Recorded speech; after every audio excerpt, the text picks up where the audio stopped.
It is scoreless after one period of play, and prior to tonight's game, Billy sat down with Wolves All-Star D-Man Scott Morrow in our Village of Rosemont intermission interview. The Village of Rosemont, it's all here.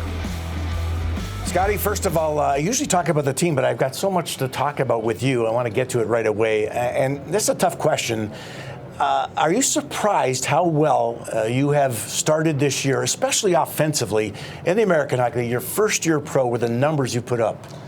I wouldn't say I'm surprised. I mean, I don't try and really set goals by numbers. I try and, focus on just playing the right way and trying to be impactful in the game, and the numbers will come. And being impactful was something I thought I could do at this level. I have a lot of confidence in myself, and sure. I've played against some good players before, and I wasn't going to deviate from my game at this level and try and change who I am. And I've always been someone who can kind of produce and chip in offensively. So no, I'm not too surprised, but obviously I'm grateful that I've done so well. Well, it has been fun to watch, and we're going to go right to a video. Second game here with the Chicago Wolves. We're in Hershey, Pennsylvania. Very tight game. You're playing two-time defending champion. How about this, baby, to start your year off? Yeah, it gave me a lot of confidence. Obviously, a great play by Zooks, and he made that one pretty easy for me. And I'm just glad that a tough game like that, especially in a place where my dad and my uncle both played, it was cool to score my first one there. Yeah, we'll get to that a little bit later, but that's a terrific goal. That was a game winner against defending champions. I have to ask you about hat tricks. I mean, I'm not sure in college how many hat tricks you had, or if you had any. No. But how about two already this year? And a forward hardly gets a chance to have a hat trick, and you have two. Just take us back to that time, and we're going to show you some of these goals very quickly, but pretty cool. Yeah, I hadn't had a hat trick in a long time. Never had one in college, so it was pretty cool.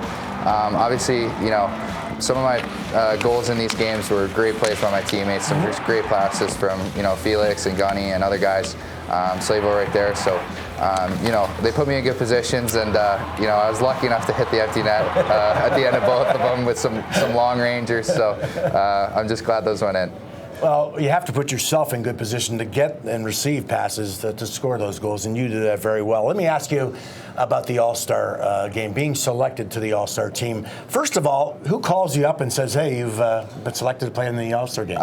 Yeah, I actually had no idea until Cam told the team that Ryan and I were going, so obviously it was really cool to be selected. That's something I wasn't really expecting at all. It wasn't really on my radar. I hadn't even really thought about it, to be honest, but obviously it's a great honor, and there's some really good players who also got that honor, so to be compared to those guys is pretty cool. Yeah, as a rookie too, it is a real gift to be picked for that. Let me ask you, you went all the way out there.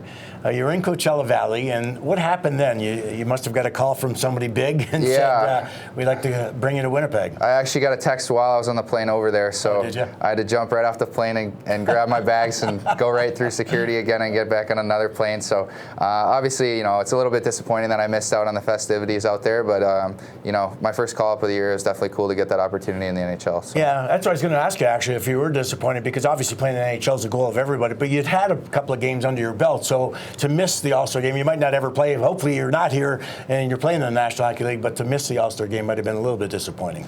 A little bit. It would have been a cool learning experience, but obviously, the NHL is where everybody wants to aspire to, so, that was a cool opportunity, and I'm just going to keep, not dwell on missing it and keep focusing on getting better down here. Well, it's not your first kick of the can. Last year, after you finished your college career, you were able to go to Carolina and play in a couple of games on the road, and one of the games you played 23 and a half minutes, I believe. So how was that first experience in the National Hockey League? It was definitely eye-opening and showed me some areas of my game where I needed to improve, and the things that really translated immediately to pro.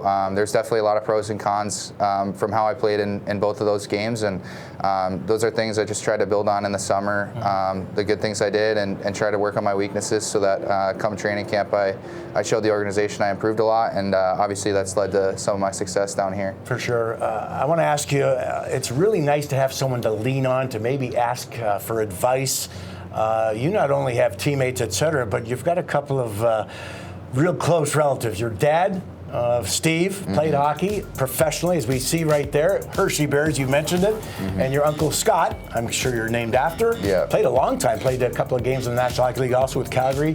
What's it like having a couple of guys that can actually, you can sit there and talk hockey and maybe get something out of to help you? Yeah, both those guys are huge, and they're a wealth of information for me. And, you know, my dad obviously, like, you know, told me what to expect going into this year, and my uncle, somebody I can always call upon, you know, when there's anything going on, I need advice, you know, any sort of situation, he's always there. He's just a phone call away, and obviously he's a bit watching more afar from my dad. I'm talking to my dad every day, but you know, it's nice to have those guys as resources, and obviously they told me some things on how to be a pro and conduct yourself and endear yourself to your teammates and stuff like that. A lot of off the ice stuff, especially, you know, with how many games we play in pro compared to college. That was a big adjustment. So just how to take care of your body and stay on it mentally every single night so that you can perform at your best. Quickly, we don't have a lot of time, but I want to get these names in. Sydney, Sophie, Spencer, all S's, Scott, obviously.